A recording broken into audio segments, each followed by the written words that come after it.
My superpower is the ability to dream. This is what I want, pursue it. And I think I just dream big. I've always dreamed big. I've never had mediocre goals. It's always been like big, lofty goals because you never know where you're going to land. You just have to have peace and knowing that if something doesn't work out in the way that you want it to work out, that just means you're supposed to go down another avenue. And so as many goals that I have, as many dreams that I want to accomplish, like I have so much peace knowing that at the end of the day, I'm going to be happy. Hi, this is Salena Rochester, and you're listening to Dreams in Drive. This episode of Dreams in Drive is brought to you by Olay Body. I'm loving the Olay Body exfoliating and moisturizing body wash because you don't have to worry about that oily coated feeling or harsh feeling exfoliation because this body wash rinses off clean and is gentle enough for everyday use. Olay Body, fearless in my skin.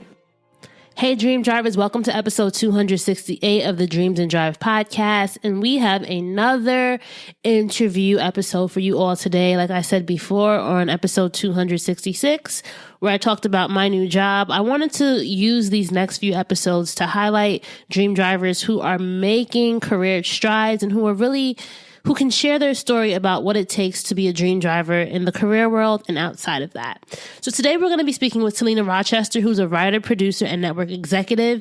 She is a production and development executive for Bravo and E and has produced and oversees some of Bravo's biggest series, including The Real Housewives of Atlanta, the Emmy-nominated $1 Million Listing New York, the critically acclaimed Inside the Actors Studio, The Real Housewives of New York City, and Married to Medicine franchise, right? We're going to be talking to Salena about her dream driving journey and how she went from working as a page at NBCUniversal to now being an executive at a top media company. Salena is going to give some tips for others who are looking to advance in their careers, as well as talk about what it really means to get past thinking your dreams are not possible, right? If you have big dreams, you have to dream big. And Salena's going to talk to us about that. Salena is also going to talk to us about how she was able to navigate some tough moments in her life and how now as a mom, her son and her hope for his legacy really guides her. And as always, if you enjoyed this episode, please make sure that you're sharing it with your community. You can find us across the board at Facebook, Twitter, and Instagram at Dreams and Drive and use that hashtag Dreams and Drive when sharing. I love when you guys are screenshotting that you're listening to the show and posting it on your social media. Continue to do that. If you want to sign up for our weekly newsletter, The Keys, just go to dreamsanddrive.com/join. That's dreamsanddrive.com/join to sign up there. All right, let's hear from Salena. Hi, how are you? Thank you for having me. I am good. I'm really excited to have you on the show today. Our listeners are in for a treat. A lot of times we have people who are, seeking or on the entrepreneurial dream driving journey, but getting to hear about how you were able to build a career in media is going to be a treat for our listeners. So I'm happy for them to be able to hear your story today. Yeah, no, I'm happy to share. It was a hard road, but I'm always open to sharing and just providing any bits of information that I could to help. All right. So I love to start our interviews reflecting on who we were as children. I really think it's important when we're thinking about where we're going, right? Mm-hmm. So if I could ask you, what was inspiring you as a child? What was that thing that, really lit you up about the world? I always had a huge imagination, and I was always sort of a natural storyteller. And it's so funny, it's just hearing my parents talk about all my parents and all the elders in my family are it makes so much sense that you're on TV because those stories you had with your Barbie dolls, I just remember having a ton of Barbie dolls and regular dolls, and I would have storylines that would go for years even. And I was actually one of those kids who played with my dolls until I was about 12 years old. But it wasn't because I was trying to hold on to childhood, but it was I created really great stories and scenarios and characters for my dolls. And so that was I'd always wanted to be a writer, wanted to do something in the entertainment world. To me, it wasn't a realistic sort of career career avenue, just because, when you grow up a young Black girl, like most my parents were working class people, so they had, working class jobs, and like the idea of working in entertainment or working on TV wasn't realistic for me until really I went to college. But yeah, so like I fell in love with TV. I often say that I was a student of television, just because as a kid I would watch a lot of TV, a lot of movies, and it wasn't just for like the entertainment aspect of it. Like I would study, and I didn't know this until I became an adult and would like look back on the way in which I watched television. But I would study the directors and the way, like the camera angles and the actors and who did good. I often say that I was like a casting director by the age of 10, because there were people that I would see in movies and think, wow, she's really talented, or I wonder if she's going to be acting for a while. And then cut to 15, 20 years later, they have this huge career in Hollywood. And I remember that independent film that I watched as a kid with them on it, and sort of predicted. So I would definitely think like just my passion for stories and arts were a huge driver for me as a kid, which led me into this industry, although it did take me quite some time, because I went to school for political science and didn't really I was gonna ask you that, right? You went to Hampton. Why political science, although you knew you wanted to be a storyteller? I'm not saying that politics isn't about stories, but what was there a shift for you going into college? Did you not think that? I know you said you didn't think it was feasible or doable, but why that? I wanted to be a lawyer. I had the gift of gab. I like to talk a lot. I like to argue. I was good at debate. And so for me, it's like, okay, well, let's be a lawyer. Why don't you go to law school? Hampton didn't have a pre-law program, but they had political science. And I was actually also really into politics. Like I was watching CNN as early as middle school. I remember I would wake up in the morning to get ready for school and would turn CNN on, like a 45-year-old woman. And so from it, just politics political science seems like a natural avenue to go through. And my ultimate goal, if I didn't do law, because I will say by my sophomore year at Hampton, I realized law wasn't really where I wanted to go, because it just, you have to be really passionate about law and pursuing that career in order to do well, because you have to pass the bar exam, you have to go through law school, which is an extremely difficult process. And for me, I was like, I just don't have the passion, and I don't want to half-ass anything. So I don't think that I'm going to become a lawyer. But then I was like, well, so then do I go back to this dream of like working in entertainment, but am I a writer? What do I do? How do I do it? And I remember having a conversation with the Career Center at Hampton. And I was like, well, I think I want to switch over to the School of Communications. But by that point, she was like, you would end up having to do like an extra year and a half at school. Why don't you just wait and get a master's in, communication, like whatever it is you want to do. So I knew by like sophomore, junior year that political science and law wasn't going to be an avenue for me, that I was going to try to pursue something in entertainment, but I just didn't know exactly what. And at one point I was really highly considering political speech writing, because I wanted to be a writer. And I think this is all just like the blocks in my mind of like not thinking that it was possible for me to actually work in Hollywood. Yeah. It just didn't seem realistic. So I was like, well, I don't think I can be a writer, but I'll be a speech writer that, I'll work on Capitol Hill, like, because that just seemed more attainable. But of course that all switched as well. And I just decided to pursue a master's in film and TV production. And really I landed on film and TV production. So when I was in undergrad, I knew I was going to work in entertainment, and I was going to get my master's some way. I just didn't know what. So I ended up doing Teach for America after Hampton, so that I could give myself a couple of years to figure out like where exactly I want to work in entertainment. And, being a teacher in Southeast DC was completely enlightening for me. I had always grown up thinking, oh, I was poor. I'm a poor girl. Where did you grow up, if you don't mind me asking? Between New Jersey and Connecticut. My father lived in Connecticut, so I would spend summers and vacations with my father, and then I ended up going to high school in Connecticut. My mom lived in Pennsylvania and New Jersey, so okay. Yeah. So you were doing TFA and realizing the disparities with education. Mm-hmm. Yeah, like like the story, like my students. I mean, it's just like all of those stories of kids and parents and people in, impoverished neighborhoods of struggling and homelessness and drug addiction and, kids being born to drug addicted parents, and then having I had a student who was a crack baby. I hate saying that term, but like that's what he was. He was born with, crack cocaine in his system. He was my fourth grade student, but because of that, he had all sorts of learning disabilities and he had extreme ADHD. And it was just so sad because it's like he was such a smart kid, but like he had all of these disabilities that were holding him back because of the choices of his parents. And then, I had a student who whose mom was working the third shift, so she was up. And this is fourth grade. She was up throughout the night taking care of her mom's baby. And then she would come to school too tired to participate and sleeping all morning. And it's like, it was just unfair. And then, so that was my first 2 years in teaching. And then I was able to transfer to another school within DC, but it was in Capitol Hill. It was still a majority Black school, but it was more middle-class Black kids at this point. And like, just seeing the difference between the kids in the middle-class neighborhood versus the kids in the poor neighborhood, the resources that they had, the opportunities that they would most likely be offered as they got older versus the kids who didn't.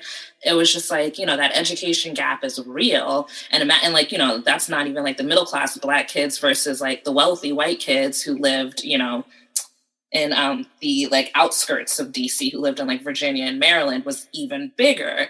So that just pushed me to want to actually tell these stories. And I became passionate about being a documentary filmmaker. And so I realized that I'm just going to go to school to try to be a film and TV producer. Because again, for me, like I was still hung up on, you got to be successful. You have to make money. You can't have a career like truly in the arts. And so when I was studying entertainment, the producer is the person who makes the most money on a project. Like they're the ones who are putting everything together. Like a writer, you can have really great ideas and be an amazing writer, but if no one buys your projects, you're going to be a starving artist. Whereas like a producer can get a job at a network, can get a job at a production company. I don't know, to me, it just seemed like going down the producer route would be the safest option within entertainment. And so I got my degree in my master's in film and TV production, but to find out I love producing, like it really comes very natural to me. Okay. And I know that one of the things, one of the programs that you were in, you were a page, right? The NBC Page. Talk to us why that was a good intro for you into the industry. Yeah. So for me, because in undergrad, I was a political science major and my internships were mostly in politics. I knew that even though I had a master's in film and TV production, I didn't have any real work experience in TV or entertainment at all. So I'd be at a disadvantage. Plus, I was also now a little bit older. Most kids coming out of undergrad working in TV, like 22. I was like 25, had all this like teaching experience, but nothing to tie to the entertainment world. So the Page program offered me the ability to get paid very little. We made like $12 an hour. But like it allowed me to build my resume and, do assignments all across the network. And also figure out what it is that I want to do. If I do want to work for a media company, what are the different types of jobs there? But also it's like a resume builder. But it actually turned out to be like an amazing opportunity to network and meet a lot of people, which led to my job at Bravo. Yes, let's talk about the idea of not thinking something's possible. And then when you finally do realize it is possible and creating a strategy, right? Why do you think a lot of times a lot of us get stuck in it's not possible, right? I think it's fear. Fear that a failure on our own, fear that it won't work out, fear of judgment from others. For me, a big fear was like fear of being poor. I laugh about it, but it's true. Like I said, my parents were working class. They struggled. My mom was a single mom. My father was a hardworking man of 5 kids, but he worked, 12, 14-hour days. And that's just something I didn't want to do. And so I think the fear of like being in a situation like that overpowered my ability to like think logically about what what it is I have to offer, like what it is that I can pursue given my natural talent. And so I had to overcome all of that and really just say to myself, well, to be honest, at the time, I was with my boyfriend who later became my husband, who's since passed away. But he was really the one who pushed me to get a degree in television, because he was telling me that you only have one life to live and you have to be happy doing your life. And it's so amazing, like the fact that he ended up, having a very short life, but that was his mindset. It's like, you have one life to live. You have to be happy. What are you going to want to do? Are you going to really want to wake up every day and write speeches for politicians? Or do you want to work in film and television? If that's what you want to do, you're going to be successful at it because that's what you're passionate at. And so I was like, okay, like that gave me at least it gave me the courage to move forward. I definitely went into it blind. Like I didn't know what was going to come out of having this career. I didn't know what was going to come out of doing the Page program, because at the time I had been a teacher for 4 years, living in DC with my boyfriend. We were together, at this point, probably for 8 years. He wasn't able to leave DC because he was still in school. I gave up all my friends, a career that I was making probably about $56,000 a year to make $12 an hour as an NBC Page, with the hope that I would have a job at the end of the year. But I did it, it's just like I jumped blindly into the situation. I gave it my all my passion, and it turned out pretty well. And I will say, like, that was a pivotal moment in my life that made me realize that no, you just can't act from a place of fear. You have to act from a place of, this is what I want and this is what I'm going to do, and we'll see what happens. And so since then, I've made multiple blind jumps into things, not knowing what the outcome was going to be, but having hope for what it could be. And then in most instances, I've been really successful. I found a lot of success it's only been about 10 years since I've been on this entertainment journey, and I'm a vice president for multiple companies at this point. That's amazing. And I think it also goes into trusting yourself, right?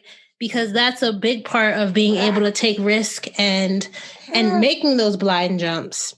Let's talk about how you got the job at Bravo, right? Because everybody wants to work at, big media companies, the names that they know, right? Talk us through that, how you were able to get your foot in the door. Well, so when I was at Page, again, like I still had these dreams of being a documentary filmmaker, but I was like, well, that's going to be really difficult. It takes so long to make films. Like, what can you do in the meantime to earn a living? And I thought like unscripted programming would be the closest to like documentary filmmaking, because you are working, you're producing stories of real people. So I didn't really know, when I was working in New York, I was like, oh, it'd be great to work at Bravo, because that was one of the channels like at NBC. So I decided to, I went to the Griot. The Griot was a online news magazine, Black-owned news magazine that was also a part of NBCUniversal. And so I just walked into their office one day. I was like, hey guys, it's a bunch of Black journalists. It was so amazing just seeing them all, working. And I was like, if you guys are ever interested in having a person do the Atlanta Housewives recaps, like I could do that. So that gave me the opportunity to, to do some writing, to have like an online presence as a writer, but also to show my interest in like reality programming and all of that. And so when an assistant position opened up at Bravo, usually what happens is like those assistant positions go to the pages first, and the pages are able to apply. I mean, they also open it up to, regular, like not people who aren't part of the company, but you have a bit of an advantage being a page within the company.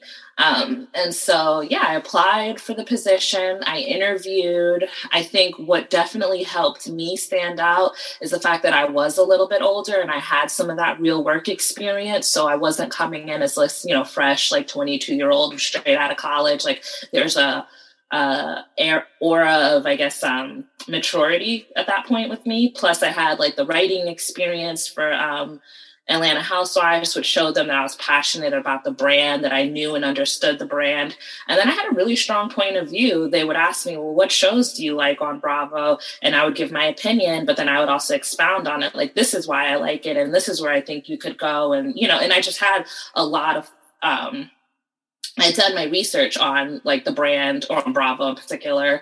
And so I was able to speak from a place of knowledge. And then also, reading the trades like Deadline and the Hollywood Reporter, Variety, all of that is really important because you're able to know what's going on in the industry in real time so that when you do have that job interview, you can also talk about like the business side of it all, not just the creative. Because at the end of the day, like a network is about making money and like you're creating fun content, but it's content that needs to be successful from a business perspective. So yeah, I mean, I would say those are probably some of the things that helped me get the position at Bravo, and then I had to, and elevate from there. So your title, what was your title going in? Production coordinator, which is essentially an assistant to the senior vice president, who's the head of the production department. And even that, I was really lucky because most of the production jobs were out in LA. Bravo just happens to have, NBCUniversal's headquarters is in New York. So like all the heads and all like PR, marketing, digital, finance was housed out of New York, the New York office. And then LA was sort of like the satellite office, like the ancillary like departments. But production and development was actually based in New York. So that was also just sort of, I like to say, God just put me in a good place. Yeah, your right place, right time, right? So I was able to get a production job. And yeah, I was an assistant, Hey, Dream Drivers. As a new mom, my shower time is also much needed me time and self-care time. It's one of the few spaces to get those must-have moments for mind and body. Plus, feeling my best helps me reach my fullest potential for the day. When you look good, you smell good, you are ready to do good. That's why I love Olay Body Exfoliating and Moisturizing Body Wash with sugar, cocoa butter, and vitamin B3. Some of the things I love about this product is that it's made with cocoa butter, which feels ultra nourishing to your skin. Also, you don't have to worry about the oily coated feeling or harsh feeling exfoliation because this body wash rinses clean and is gentle enough for everyday use. Plus, you can have a lot of trust that this product works. Olay's 65 years of beauty science is incorporated into this product with body care designed by skin experts to improve the look and feel of your skin from head to toe. You definitely need to give these Olay body washes a try. They completely change how I thought about my body care routine in my shower. As I said, shower time is precious, so I invest in the best. You can find Olay Body products in store or online. Olay Body, fearless in my skin. What were some of the things that you were learning about the industry? Like, what were some of the hands-on things that no school or that you realize, wow, these are things I didn't really know about what it takes to succeed in this industry? Pretty much everything. Like school doesn't really prepare you to work in the industry. Just, it gives you fundamental knowledge. Like it teaches you, of course, all the practical stuff when it comes to like handling a camera and sound and lighting. I did all of that, but like, teaches you the practical business models and all of that. But it's like, you can't be like, there's no hands-on unless you're actually hands-on at a network. So for me, it was all brand new.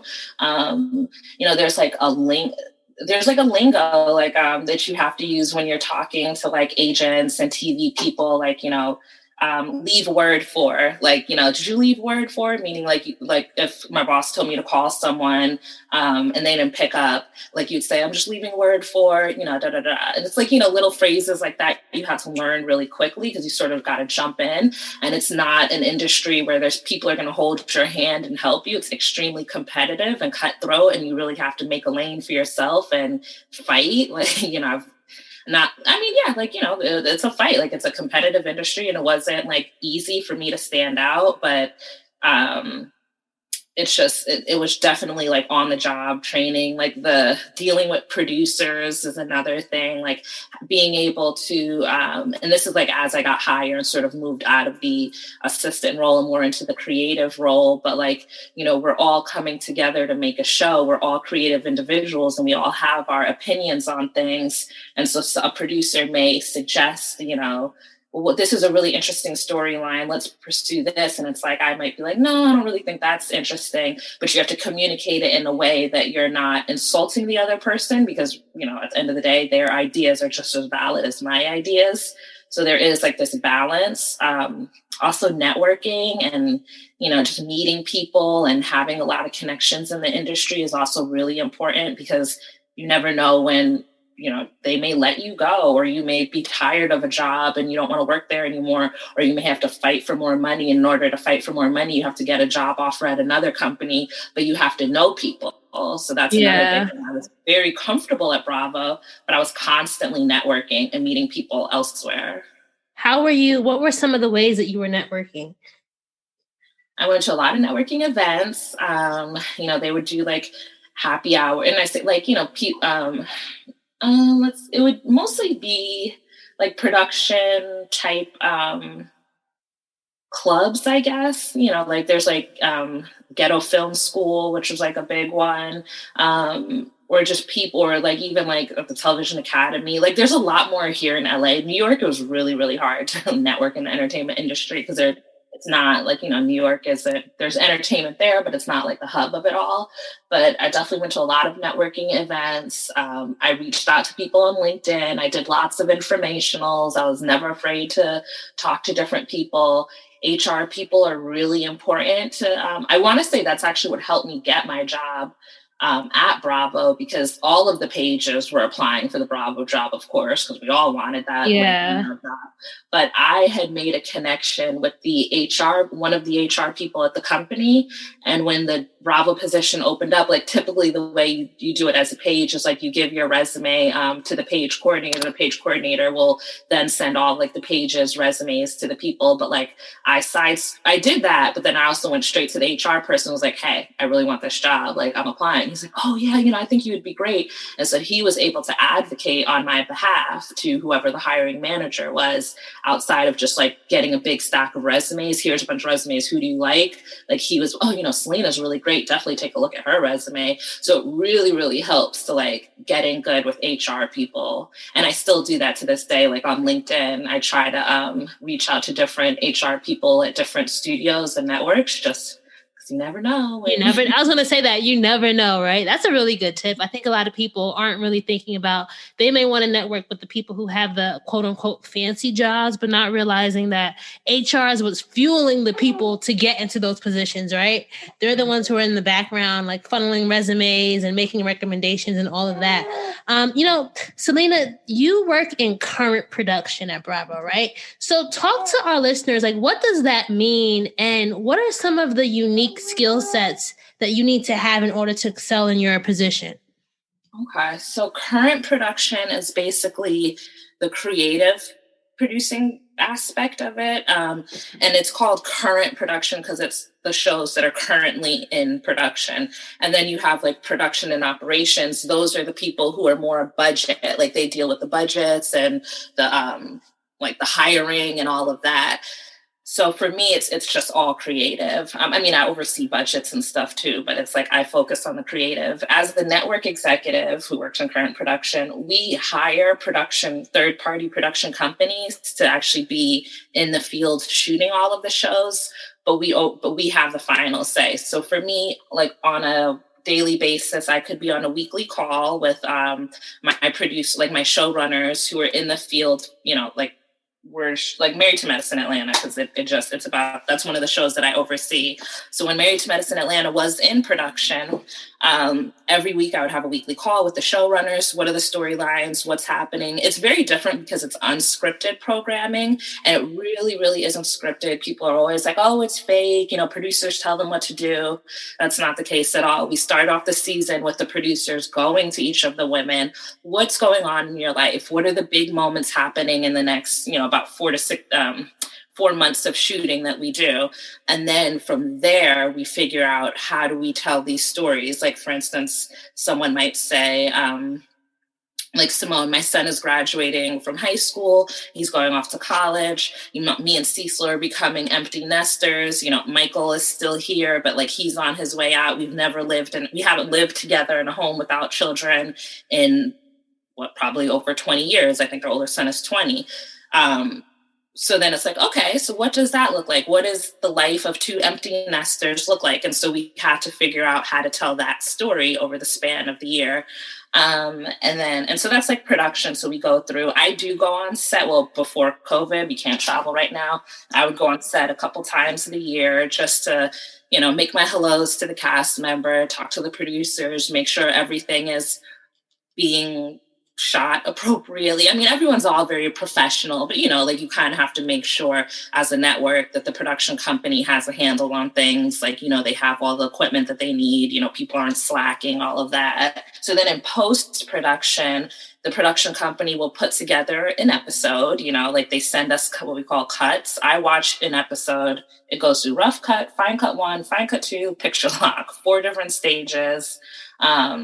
And I give my notes on that. And so for that, again, it's really storytelling, because it's like, does this make sense? Like, we're not making up the story, but we're seeing if the story makes sense. If someone is struggling in their marriage, okay, well, what is the backstory behind that? Like, why are they, like, Contessa and Scott have a big storyline this upcoming season around their marriage. And we've seen in past seasons that they struggle with communication. So it's my job to, if there's a scene where Contessa and Scott are arguing or talking about their relationship, then for me, it's like, well, when they do those interviews, it's usually just asking questions. Well, how is she feeling in this moment? And does she think that there's a possibility for this relationship? And why does she want therapy? Why doesn't he want therapy? So you ask these questions so that when they're in an interview, they can explain some of these things just to help the story be a lot stronger. And then there's the logistical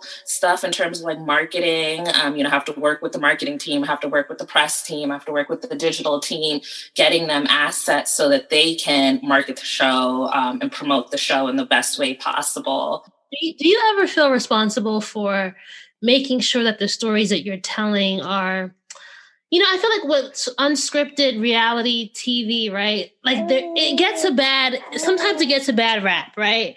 And what do you feel like is your responsibility as an executive for a company like Bravo that's making these type of shows?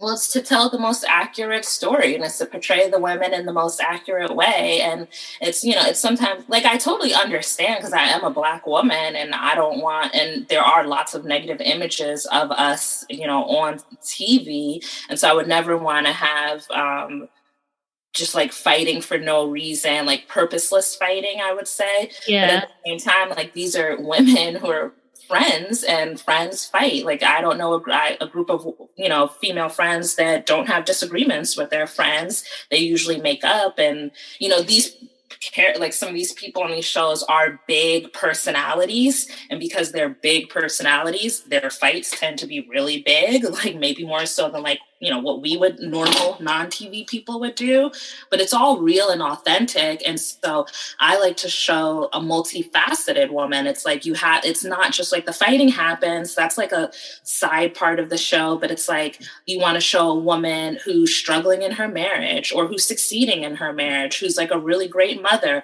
or she's having a hard time as a single mother. She's a businesswoman, an entrepreneur, someone like a Candy Burris, who's constantly starting new businesses, or having to struggle with being the most successful woman in her family. So she has to, help her mom, help her cousins, help all of these people. She gets criticism because she married a man who doesn't make as much as her, but she's in love. So who are these people to tell her who to marry? So it's important to tell these female stories that you don't often see. We don't really see scripted movies about this. Scripted Black movies tend to be us suffering and, the worst possible, scenario. But these are just normal, regular women who have struggles, who have happiness, who have love, and who fight a little bit. And, it is what it is. What was a challenge for you, Salena, as you're building your career and as you're climbing up the ladder? So you went from coordinator to manager to director, right? Now you're a VP. What were some of the challenges that you faced in building your personal career brand? I would say just like having the confidence to ask for more and to not get settled in your position. A lot of people tend to get stuck in a position because they feel like, well, I'll just wait for them to promote me, or I'll just, wait for that raise. And, you don't want to cause waves or anything. And that was me for a little bit, but at the same time, it's like, well, I don't want to be stuck in this position forever. So, like, I always advocated for myself. When I became manager, it was because I was just tired of being a coordinator. I was like, I don't want to do this anymore. I've done, well, really, like, I stepped outside of like the coordinator role and I started doing the job of the vice presidents at the time because that was my ultimate goal. So I just worked really, really hard. Like, I did the assistant job, but I was also watching shows and giving story notes to like prove that I could do the job. And that's what helped get me promoted along the way. But, also finding my voice was a challenge because I was pretty much one of maybe two for years, like Black people in our department, at least, very few Black people in the company in general. And having to speak for Black people is hard because it's like, something could come across the desk that I might find really offensive. And it's like, okay, this is offensive. And no one understands or realizes that, but it's my responsibility as the Black voice in the room to use my voice and express that. And sometimes I would get pushed back or I would feel like I'm overreacting, and I would just keep calm and have to continue to express myself because I never wanted to feel regret. I never wanted to like go home at night and be like, oh, Salena, you should have said that. Like, there's no one else who can Imagine. Yeah. So yeah.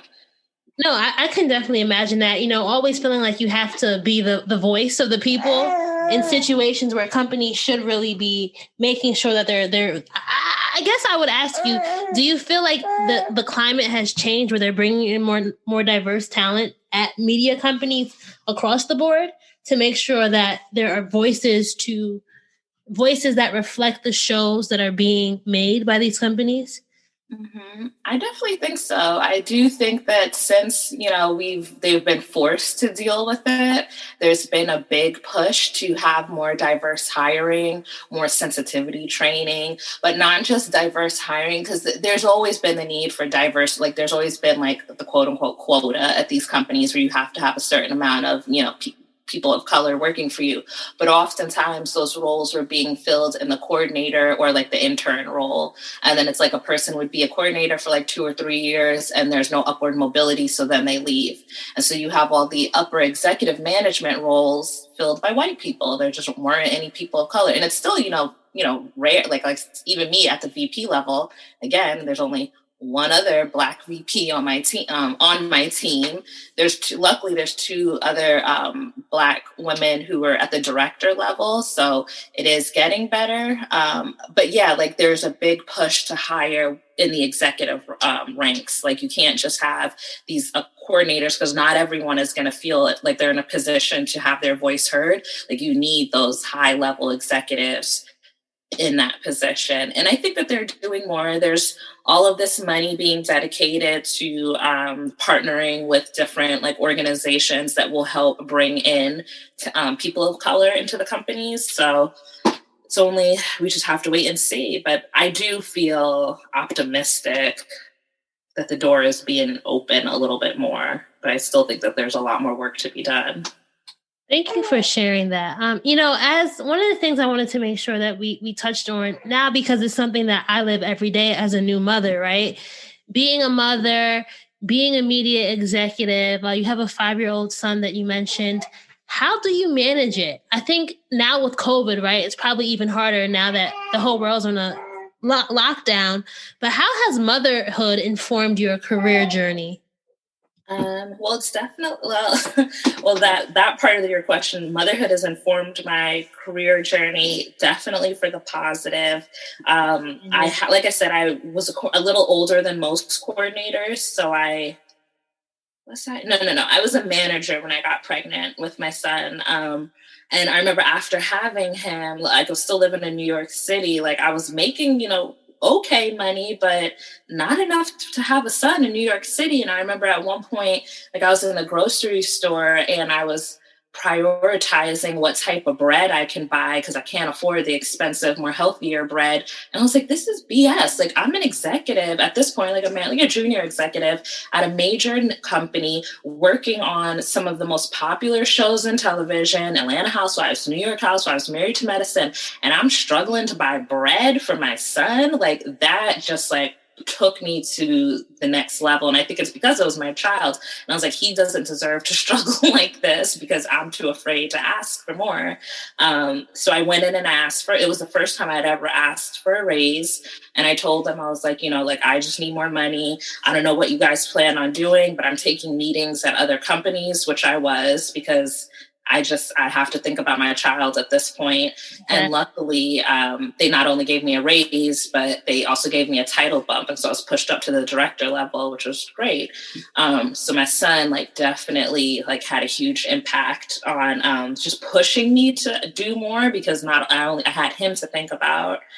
And then a few years later, unfortunately, like my husband, his father passed away from cancer, and I found myself a single mother. Like, I just remember and it was like, right. And this was actually right around that time I had gotten promoted to director, and it like jumped me into a bigger income bracket. Cause like within this industry, it's like, you make okay money and then suddenly you make good money. And like, I had finally gotten to that point, but I got to that point at a time where my husband was sick and, he couldn't work anymore. And so I was now like the person having to, provide for all of us, from a new son and my husband and all of that. And then unfortunately he passed away, and I took 6 months off from work, and I remember thinking like I could just give up and just be like, screw this. I don't want to go back to like the challenge of work and all of that. Let me just like move back home, to Connecticut where all my sisters and my family and my parents were. But I was like, you can't work in entertainment in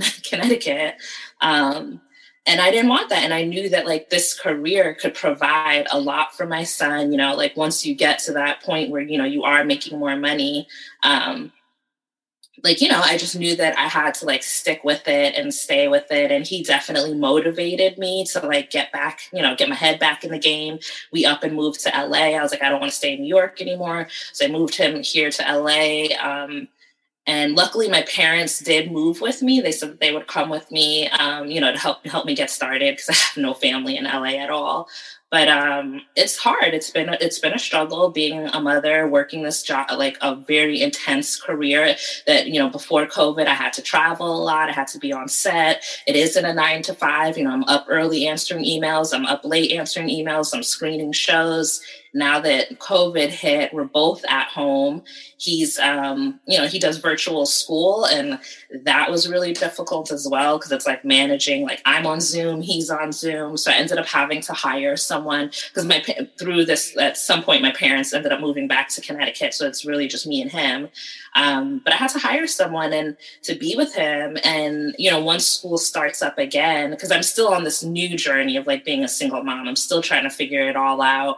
And it's happening in the midst of a pandemic. So the world isn't even in a regular place, but I'm planning for the future for when things open up and we can travel again. He's back in normal school. Like I'm probably just going to have to hire a nanny. And that's one of those things too. Like, I think our, well, at least me, again, like growing up as like a working class, Black person, like my parents didn't have a nanny. My mom could have definitely used a nanny, but no, she couldn't afford a nanny. Like my stepmom, of course, as well, could have used a nanny. So it's still like uncomfortable, like talking about that and even thinking about that. But it's like, I know it's what's best for my household and what it will take for me to be able to balance a very demanding career, but also raising a child alone. So it's, you really just sort of have to figure out what works best for you and get as much help as possible in order to balance it all. Because I refuse to give up my career, at this point. Thank you so much for sharing that, right? I feel like it's really tough. I couldn't imagine, being a single mom kind of unexpectedly, right? Losing your husband during you're very vulnerable during those moments, right? Mhm. And then making this cross country move. How did you find the courage to keep going? I know you said your son was a major fuel for you, but was there anything else that was really, part of your fuel, right? Like what was really helping you stay encouraged during those moments?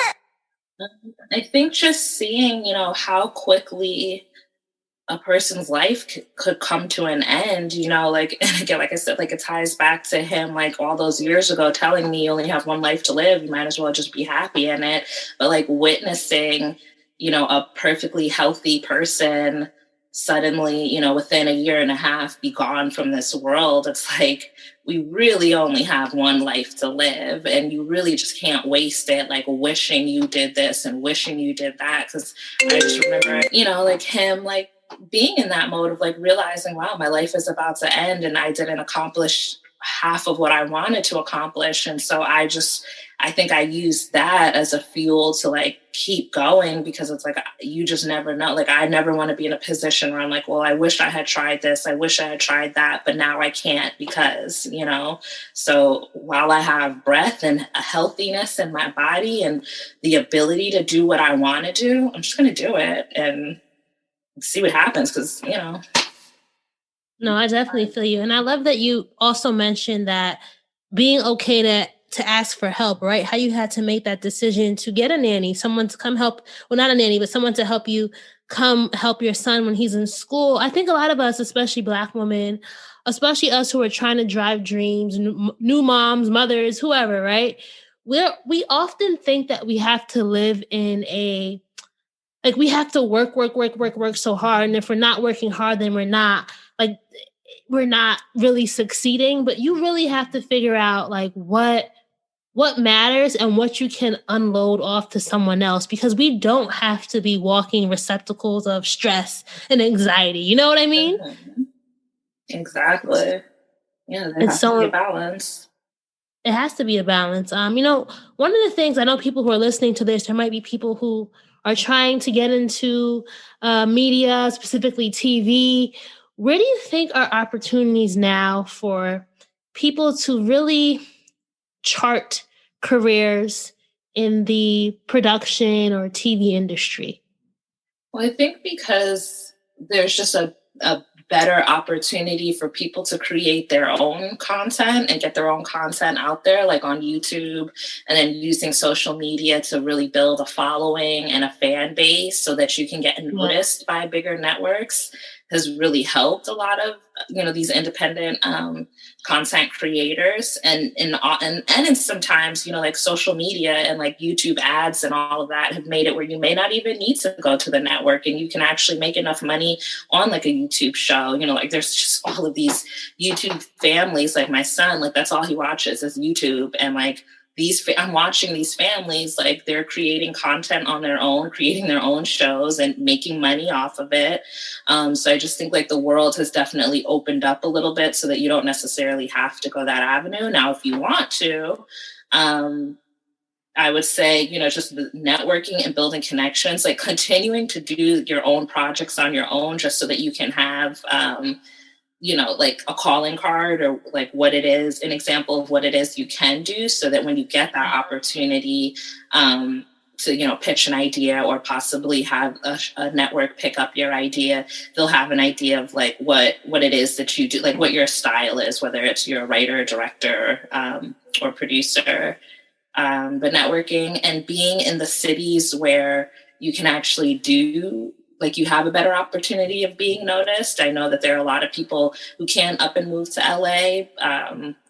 But maybe you take a trip out to LA every, couple months if possible, and like spend a week just trying to meet people and talk to people and setting up those meetings, because it really is important to have relationships in this industry. Like most jobs come from like that relationship aspect, people knowing you or knowing of you and thinking, oh, I had a great conversation with such and such, they may be good for this position, and then going that way.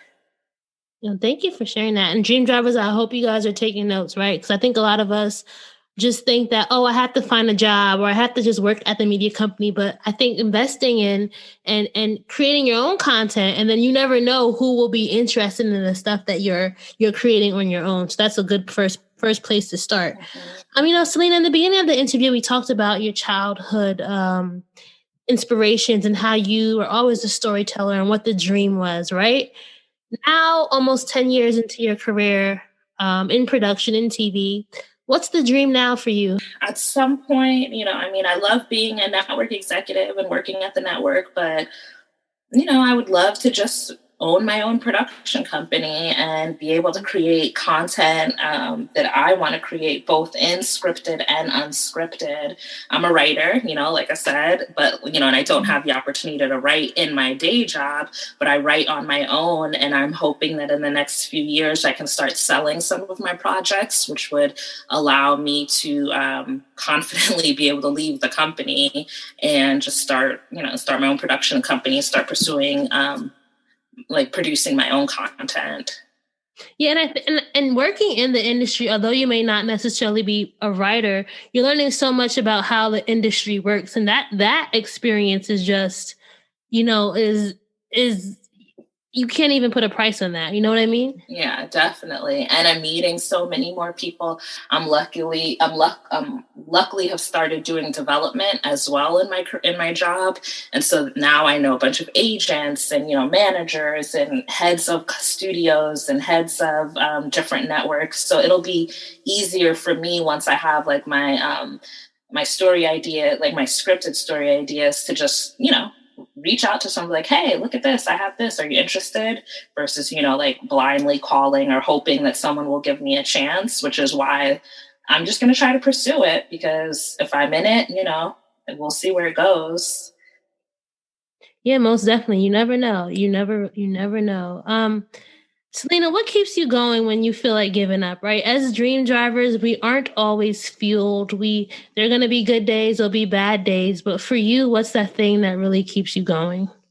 I would say to my son, honestly, he's my motivator, I'm his only parent. So I have to keep going when, those days you don't feel like going anymore, but he's looking for me to help and take care of him. But not only that, but just provide just an example of being a hardworking person. And I'm very honest, when I have my hard days and I'm overwhelmed, I don't hide it from him. He knows and understands that, because I want him to have a balanced view on reality. But he definitely pushes me to go forward and keep going. And, again, just knowing that, every day that we're on this planet is a gift from God, and you can't waste it. And you can have your bad days, you can lay in bed and just have that moment, because you shouldn't bottle it up. And there are moments where I just want to cry and I'm tired and I don't want to be bothered. And I allow me to have that I don't stay in it for too long, because if I stay in it for too long, then that's me deciding to be sad and depressed and tired and angry, where you have to decide to just get up and, find the good in it. As hard as life can be, there's so much that can make you smile and make you happy and make it worth getting up and pursuing. And that's what I always look for. And last thing I want to ask you is, what do you feel like your superpower is, your gift, right? You've learned a lot about yourself and what you've been able to accomplish from the NBC Page program and up. Right now, what could you confidently say? My superpower is blank. My superpower is the ability to dream. No pun intended, but having a dream, because all goals just start with the very nugget, this is what I want, pursue it. And I think I just dream big. I've always dreamed big. I've never had mediocre goals. It's always been big, lofty goals, because you never know where you're going to land, at the end of the day. Thank you so much, Salena, for sharing your story. Before we go, though, you can't be a dream driver without your keys to success, right? So can you tell our dream drivers 3 things that you think they need in their toolkit before they hit the road? Confidence, definitely confidence in yourself that you can accomplish whatever you want, which you really can.